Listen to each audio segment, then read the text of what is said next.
Any student join అయితే first year అంతా కూడా ఈ ఏదైతే కోర్సు స్కిల్ సెట్ అంతా ట్రైన్ చేసేసిన తర్వాత సెకండ్ ఇయర్లో he's eligible to go to job.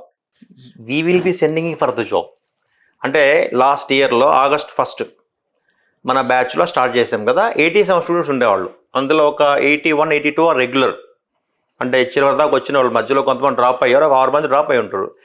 ఆ 81లో ఈరోజు July 10th జాబ్ వచ్చింది 60కి, ఇంకొక 20కి మ్యాక్సిమం ఈ జూలై మంత్ ఎండ్లో అయిపోతుంది. అంటే August 1 last year classes start అయితే నెక్స్ట్ ఇయర్ August 1కి ప్లేస్మెంట్స్ ఓవర్. Very nice. వాడు కట్టిన 5.5 lakhs ఫీజు సెకండ్ ఇయర్లో రికవర్డ్. అంటే కాస్ట్ ఆఫ్ ద MBA ఎంతో తెలుసా మన దగ్గర? 0. Very nice. Zero cost course in the country with the best syllabus.